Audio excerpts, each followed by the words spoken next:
لا إله إلا الله. لا إله إلا الله. اللهم صل على محمد وعلى آل محمد كما صليت على إبراهيم وعلى آل إبراهيم إنك حميد مجيد. وعلى آل محمد كما باركت على إبراهيم. اللهم رب هذه الدعوة التامة والصلاة القائمة الحمد لله نحمده ونستعينه ونستغفره ونعوذ بالله من شرور أنفسنا ومن سيئات أعمالنا. من يهده الله فلا مضل له ومن يضلله فلا هادي له. وأشهد أن لا إله إلا الله وحده لا شريك له. وأشهد أن محمدًا عبده ورسوله. أما بعد فإن خير الحديث كتاب الله وخير الهدي هدي محمد صلى الله عليه وسلم وشر الأمور محدثاتها وكل محدثة بدعة وكل بدعة ضلالة وكل ضلالة في النار. أما بعد فأعوذ بالله من الشيطان الرجيم. بسم الله الرحمن الرحيم. يا أيها الناس اتقوا ربكم الذي خلقكم من نفس واحدة وخلق منها زوجها وبث منهما رجالا كثيرا ونساء واتقوا الله الذي تساءلون به والأرحام إن الله كان عليكم رقيبا. يا أيها الذين آمنوا اتقوا الله حق تقاته ولا تموتن إلا وأنتم مسلمون. يا أيها الذين آمنوا اتقوا الله وقولوا قولا سديدا يصلح لكم أعمالكم ويغفر لكم ذنوبكم ومن يطع الله ورسوله فقد فاز فوزا عظيما. أما بعد فأعوذ بالله من الشيطان الرجيم. قد كانت لكم أسوة حسنة في إبراهيم والذين معه إذ قالوا لقومهم إنا براء منكم ومما تعبدون من دون الله كفرنا بكم وبدا بيننا وبينكم العداوة والبغضاء أبدا حتى تؤمنوا بالله وحده. আলহামদুলিল্লাহ, যাবতীয় প্রশংসা গুণগান আল্লাহ রাব্বুল আলামিনের জন্য, যিনি আমাদেরকে সম্মানিত মাসে এবং জুমার দিনে যথাসময়ে জুমা মসজিদে উপস্থিত হয়ে জুমার সালাহ এবং খুতবা আদায় করার তৌফিক দান করেছেন। এজন্য তার প্রশংসা করি। আলহামদুলিল্লাহ রাব্বিল আলামিন। অসংখ্য অগণিত সালাত এবং তসলিম অবতীর্ণ হোক আমাদের শেষ নবী মুহাম্মদ রাসূলুল্লাহ সাল্লাল্লাহু আলাইহি ওয়াসাল্লামের প্রতি। আল্লাহুম্মা সাল্লি আলাইহি আল্লাহুম্মা বারিক ওয়া সাল্লিম। উপস্থিত জুমা মসজিদের সম্মানিত মুসাল্লিয়ান কিরাম, আজকে জুমার খুতবায় সংক্ষিপ্ত আকারে যে বিষয়টি নিয়ে খুতবা দিতে চাচ্ছি তা হলো ইব্রাহিম আলাইহিস সালাম এবং তার পরিবার ও তার সাথীরা কেমন ছিলেন, আমাদের কেমন হওয়া উচিত। সাথে আরেকটি ছোট্ট বিষয় থাকবে, তা হলো দিলহিজ্জা মাসের প্রথম 10 দিনের ফজিলত বা করণীয় বর্জনীয় কি? সম্মানিত মুসাল্লিয়ানি কেরাম, ইসলামে এর ইতিহাসের সাথে ওতপ্রোতভাবে জড়িত ইব্রাহিম এবং তার পরিবারের জীবন বৃত্তান্ত। বিশেষ করে যখন হজ্জের মাস আসে তখন তাদের বিষয়টি আমাদের বেশি বেশি মনে হয় এবং খতিবরা, বক্তারা ইব্রাহিম আলাইহিস সালাম এবং তার পরিবারের যে জীবন বৃত্তান্ত এগুলো আমাদেরকে বেশি বেশি স্মরণ করিয়ে দেন, যাতে করে আমাদের জীবনের সংশোধন চলে আসে, আমাদের জীবনের পরিবর্তন চলে আসে এবং আমাদের চেতনা বিশ্বাস, যে চেতনা বিশ্বাসকে কেন্দ্র করে আমাদের জীবন অতিবাহিত হয়, এখানে যাতে পরিবর্তন চলে আসে, এজন্যই তাদের ঘটনা, জীবন বৃত্তান্ত বারবার উল্লেখ করা হয়। আমরাও সে উদ্দেশ্যেই বিষয়টি আলোচনায় নিয়ে আসছি। আল্লাহ আমাদেরকে সেভাবে তৈরি হওয়ার তৌফিক দান করেন। ইব্রাহিম নবী কে ছিলেন, কেমন ছিলেন? তাকে বলা হয় আবুল আম্বিয়া, নবীদের বাবা, অর্থাৎ তার পরিবারেই, তার বংশে বেশিরভাগ নবীদের আগমন ঘটেছিল, যার কারণে তাকে বলা হয় নবীগণের বাবা। এমনি সৎ সন্তান সন্ততির বাবা হওয়া এটা খুবই একটা সম্মানজনক একটা কাজ। পাশাপাশি নবী রাসূলদের বাবা হওয়া এটা অনেক বড় একটি ব্যাপার।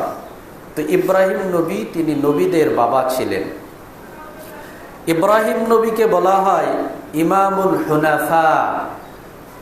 দুনিয়াতে যত মানুষ একনিষ্ঠ ছিলেন, যাদের সার্বিক জীবনের সমস্ত পুণ্যের কাজ, নেকির কাজ, যাবতীয় কল্যাণ কাজগুলো স্রেফ আল্লাহর হস্তে সম্পূর্ণ করেছেন, এই জাতীয় যত মানুষ ছিলেন, সমস্ত মানুষের পথ প্রদর্শক বা নেতা ছিলেন ইব্রাহিম। তার মানে তিনি খারাপ, অসৎ, গায়রুল্লাহর পূজারী, তাদের নেতা তিনি ছিলেন না। ইব্রাহিম নবী তিনি ছিলেন ওই 5 জন নবী রাসূলদের অন্তর্ভুক্ত, যাদেরকে বলা হয় উলুল আজম, দৃঢ় চেতার, সাহসী নবী ও রাসূল। তাদের মধ্যে তিনি একজন। 5 জন বলতে মুহাম্মদ সাল্লাল্লাহু আলাইহি সাল্লাম, নূহ, ইব্রাহিম, মূসা, ঈসা ইবনে মারইয়াম, এই 5 জনের মধ্যে তিনিও একজন বড় নবী ছিলেন। ইব্রাহিম নবী তিনি কেমন ছিলেন? আল্লাহ রাব্বুল আলামিন বলেন, ইন্না ইব্রাহিমা কানা উম্মাতান কানিতান লিল্লাহি হানিফা ওয়া লাম ইয়াকু মিনাল মুশরিকিন।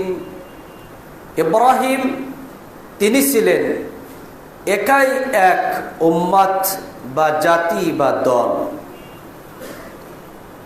এবং তিনি ছিলেন আল্লাহ তাআলার অনুগত,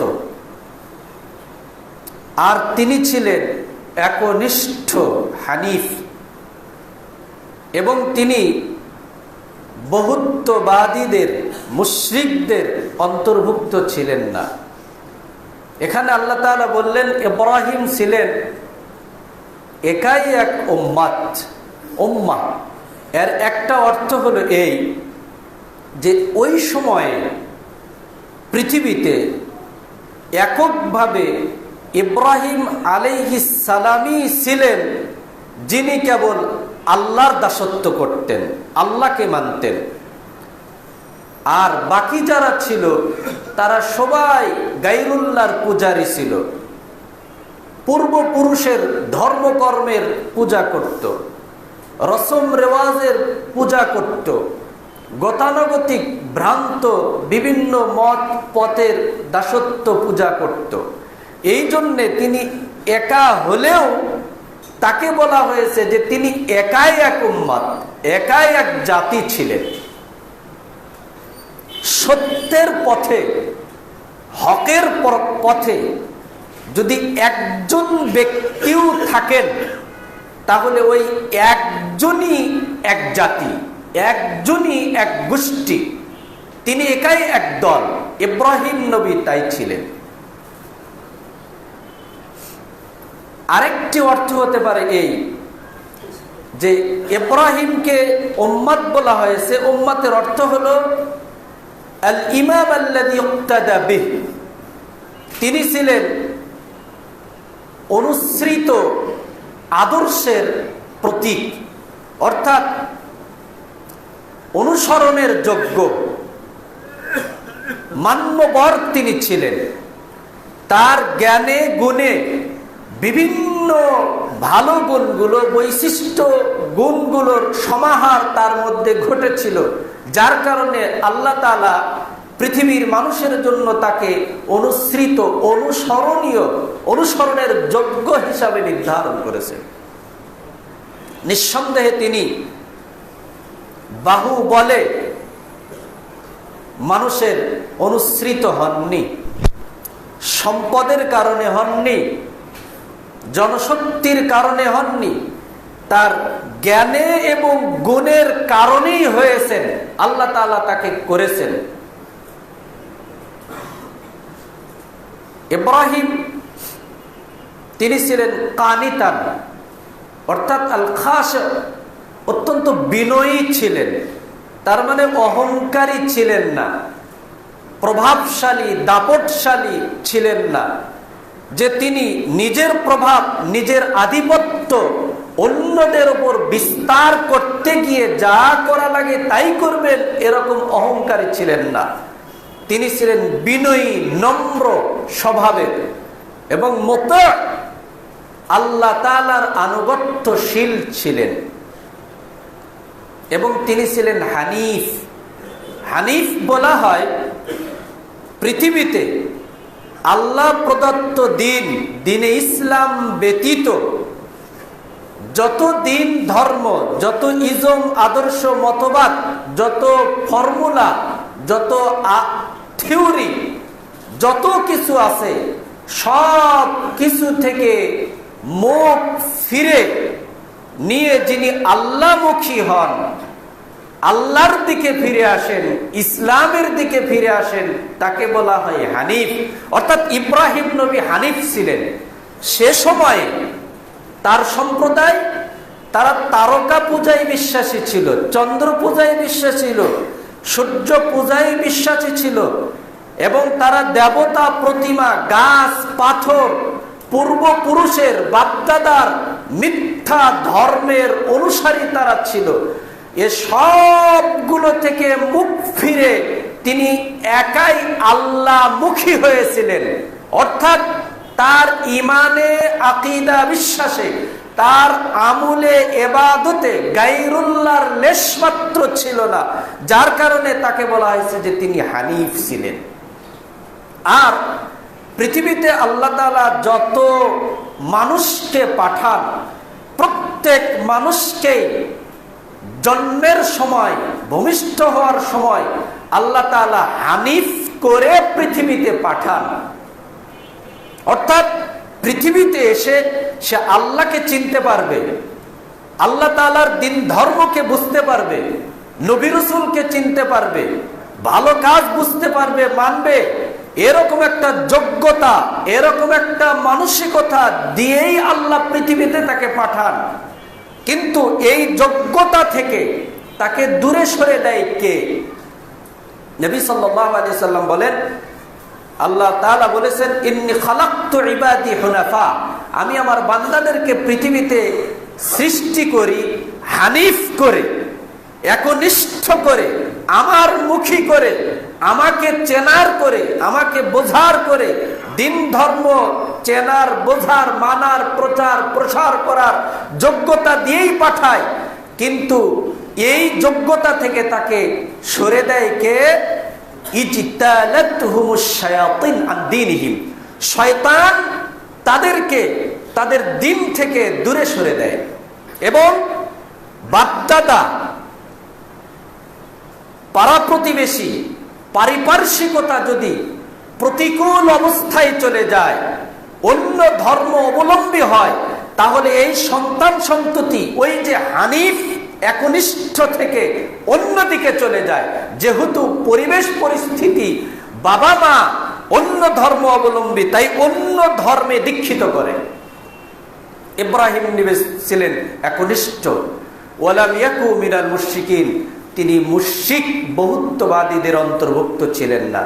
অন্য জায়গায় আল্লাহ তাআলা বলেন, ইন্না ইব্রাহিমা লাহালিমুন আওয়াহুম মুনীব, ইব্রাহিম ছিলেন অত্যন্ত ধৈর্যশীল, তিনি অত্যন্ত ধৈর্যশীল ছিলেন, দূরদর্শিতা সম্পন্ন ছিলেন, ভারী মানুষ ছিলেন, হঠাৎ করে চেতে যেতেন না, হঠাৎ করে হুট করে কোনো সিদ্ধান্ত নিতেন না, তার সিদ্ধান্ত ছিল সুদূর পরিকল্পিত এবং তিনি সব কিছু ভেবে চিন্তে করতেন।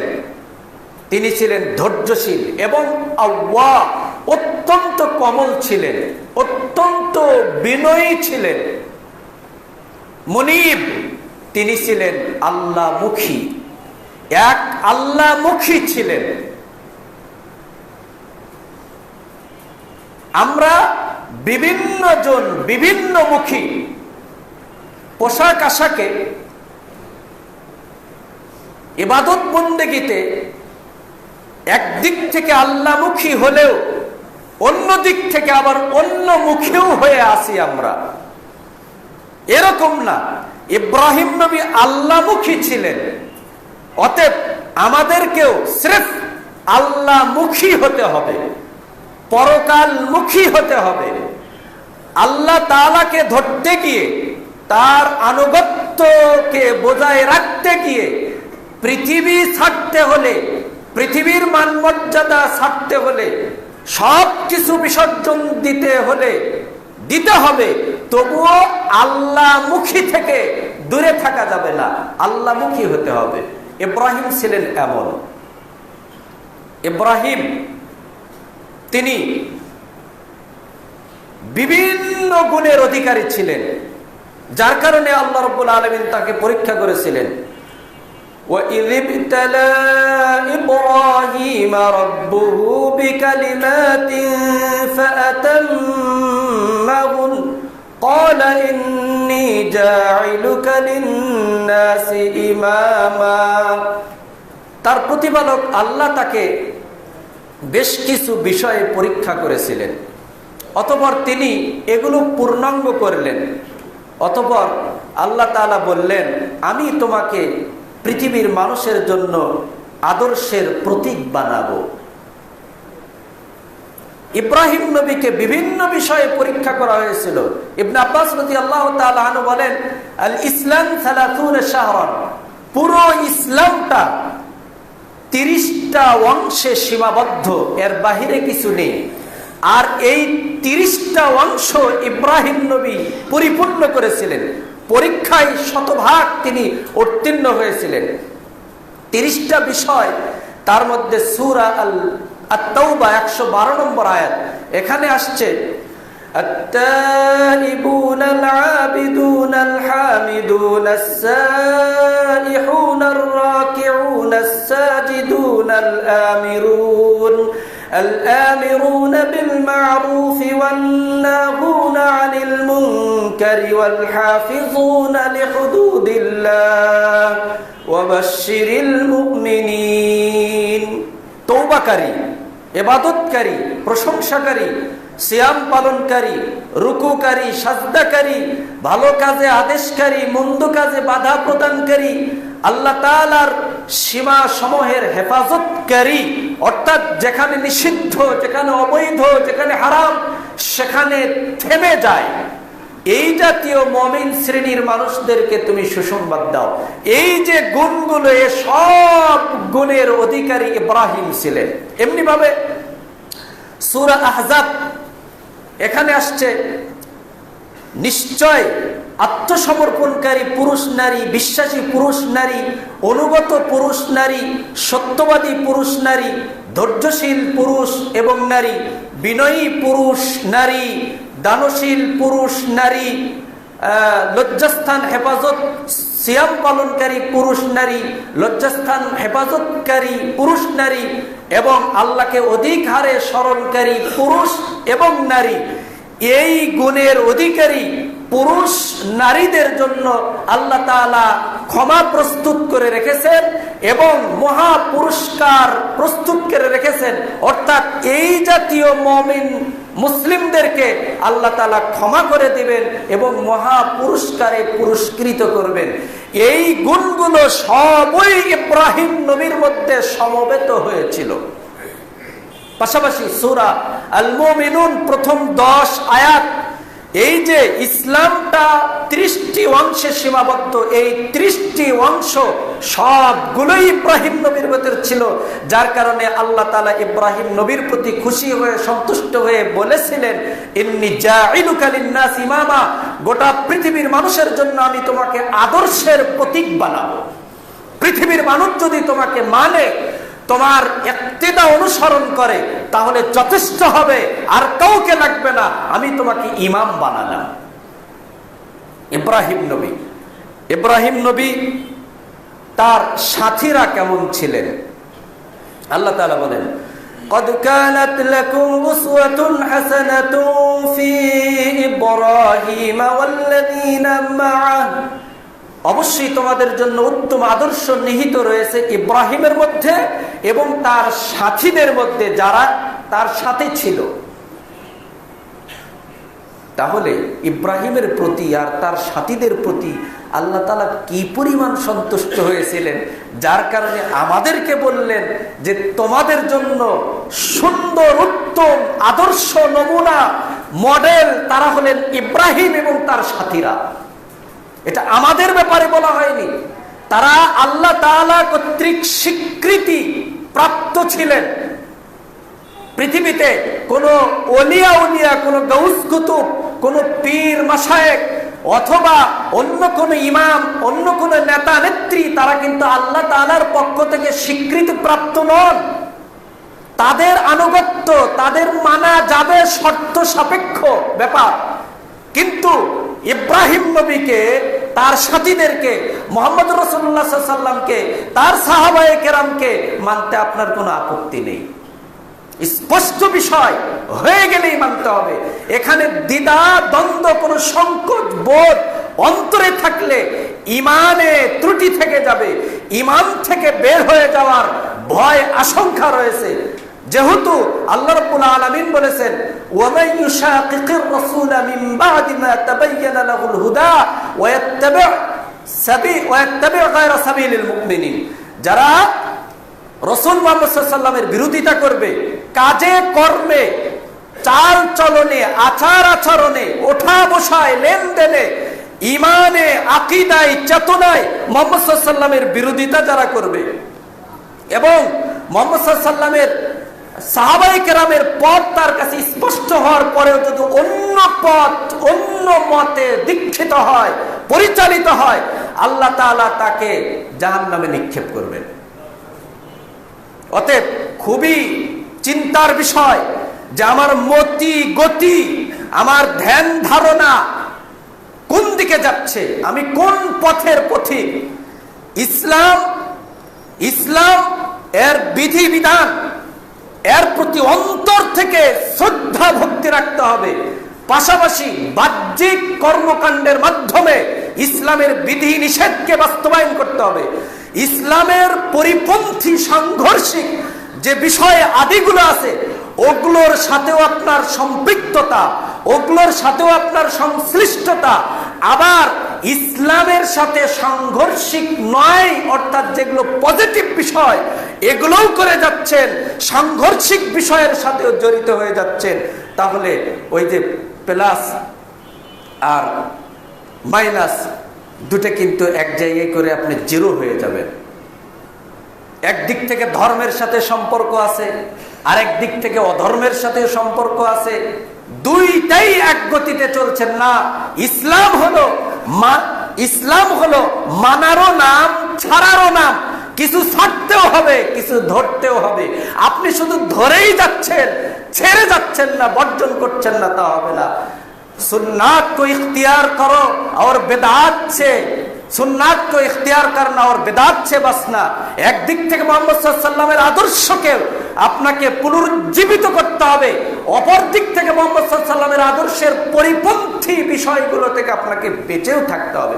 শুধু আপনি করে যাবেন, বাঁচবেন না, না, আপনি উদখুলু ফিস-সিলমি কাফা হলেন না। মনের দিক থেকেও ঢুকতে হবে, বাহিরের দিক থেকেও ঢুকতে হবে। আমি যদি এরকম না করি তাহলে কিন্তু বিপদ আছে। ইব্রাহিম নবী এবং তার সাথীদের মাঝে আমাদের জন্য বড় আদর্শ রয়েছে। কেন? কারণ হলো এই, তারা উভয়ই, ইব্রাহিম এবং তার সাথীরা সম্প্রদায়কে বলেছিলেন যে আমরা তোমাদের থেকে মুক্ত এবং আল্লাহর পরিবর্তে তোমরা যাদের দাসত্ব নিয়ে ব্যস্ত তাদের থেকেও মুক্ত। এরপরে বললেন যে আমরা তোমাদেরকে মানি না, তোমাদের মাঝে আমাদের মাঝে শত্রুতা বিদ্বেষ ততদিন চলবে যতদিন তোমরা এক আল্লাহর প্রতি বিশ্বাস না করবে। কত সুন্দর একটা চিত্র, একটা ফর্মুলা, একটা সূত্র এখানে। আমরা পৃথিবীতে পরস্পরের শত্রুতায় জড়িয়ে পড়ছি, পরস্পরের সাথে বিদ্বেষে জড়িয়ে পড়ছি শুধু বৈষয়িক কারণে, জাগতিক কারণে, নিজেদের স্বার্থে, নিজেদের মান মর্যাদা রক্ষার্থে। অথচ ইব্রাহিম নবী এবং তার সাথীরা কাফের মুশরিকদের সাথে সম্পর্ক ছিন্ন করার মূল প্রধান কারণ ছিল যে তারা বহুত্ববাদে বিশ্বাসী, আর ইব্রাহিম আর তার সাথীরা এক আল্লাহতে বিশ্বাসী। এটাই ছিল মানদণ্ড। আর আমাদের সম্পর্ক ছিন্ন হচ্ছে কে ফর্সা কে কালো, এই বর্ণ ভেদাভেদের কারণে।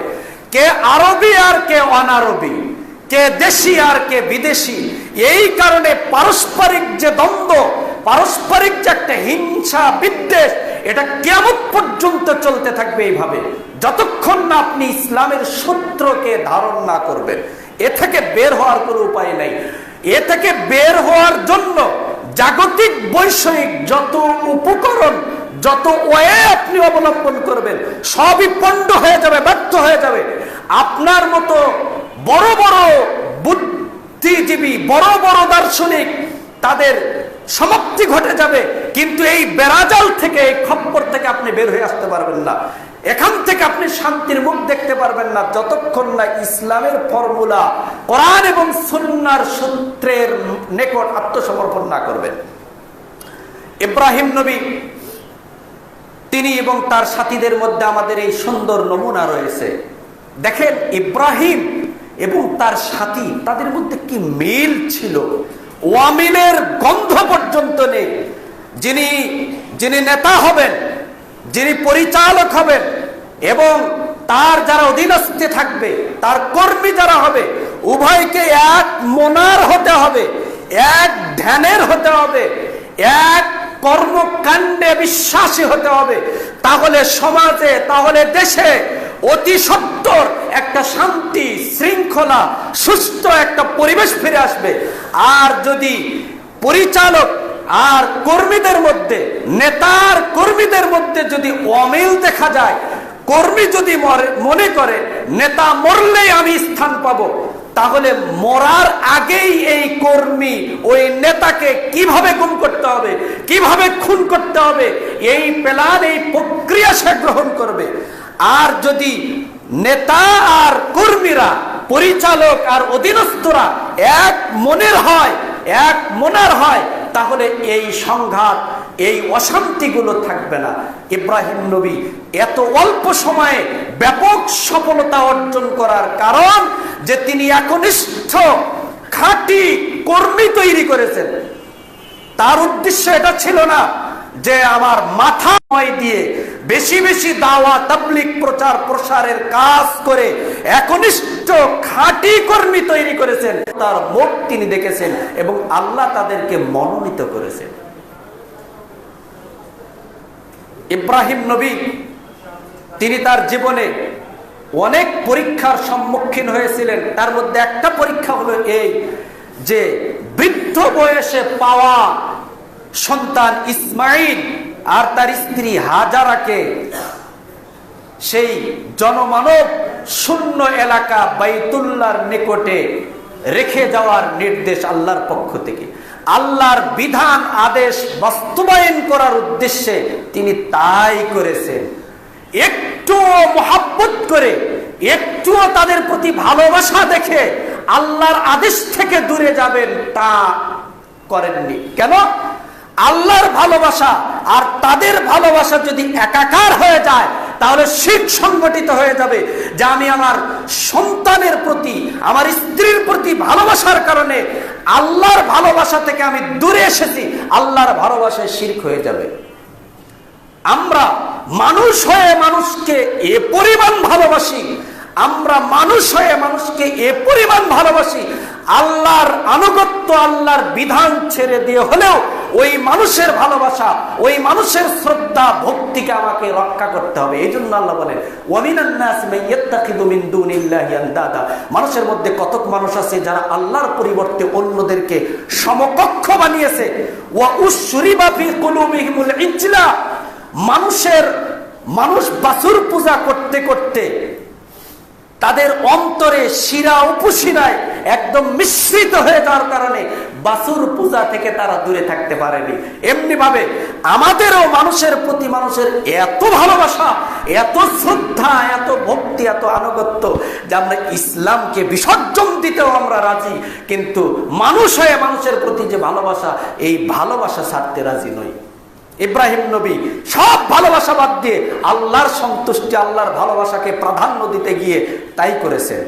আরেকটি পরীক্ষা ছিল যে এই ছোট্ট সন্তান যখন বড় হয়ে গেল, আল্লাহ বললেন ইব্রাহিম তাহলে একে জবে করো স্বপ্নে।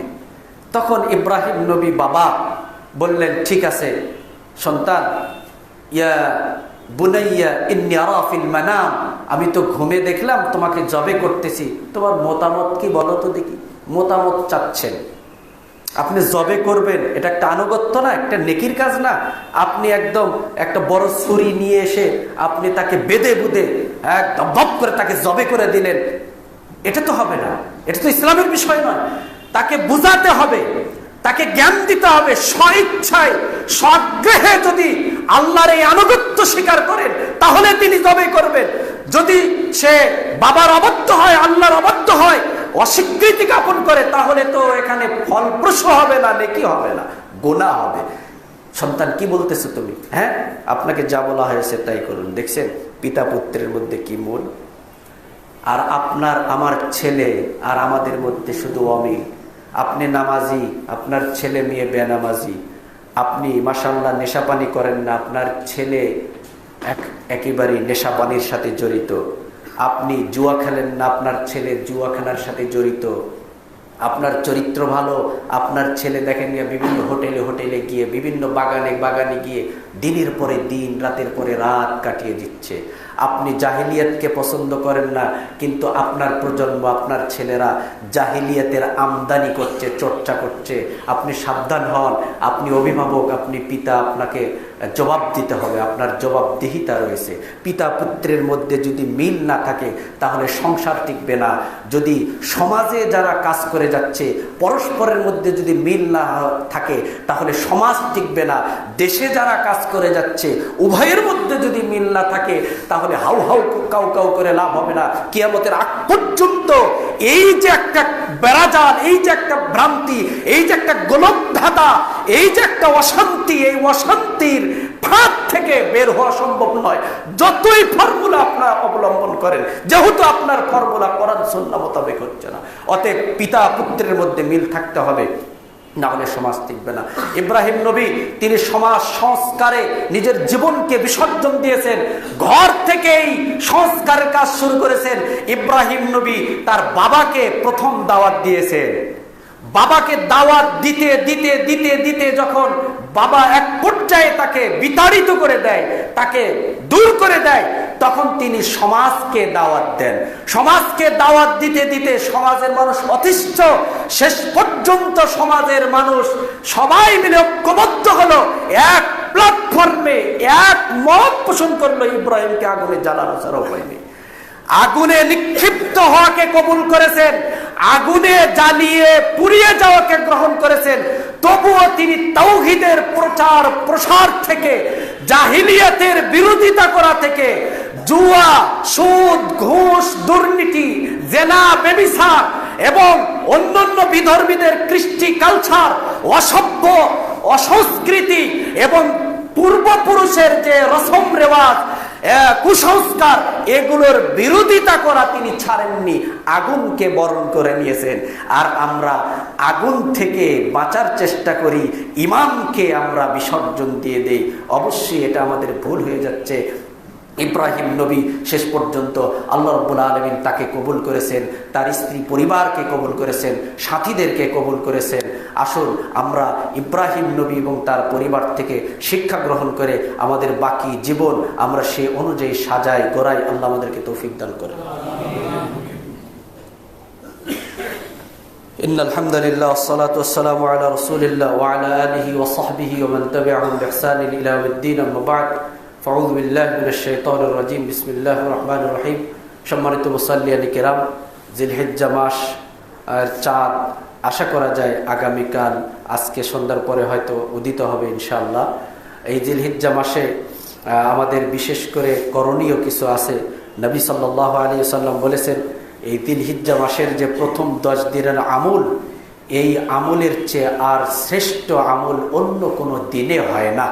সাহাবায়ে কেরাম বললেন, জিহাদের মতো আমলও কি এই 10 দিনের আমলের মতো না?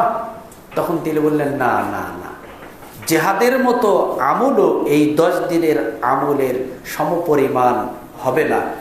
তবে কোনো ব্যক্তি যদি জান মাল নিয়ে আল্লাহর রাস্তায় বের হয়ে যায়, এরপরে সেখানে সে শহীদ হয়ে গেল, এরকম ব্যক্তির নেকিটা, মর্যাদাটা এই 10 দিনের আমলের সমপরিমাণ হবে।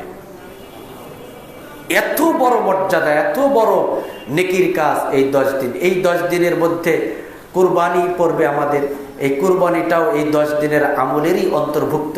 এই 10 দিনের মধ্যে আমাদের আরাফাত দিবসের সিয়াম থাকবে।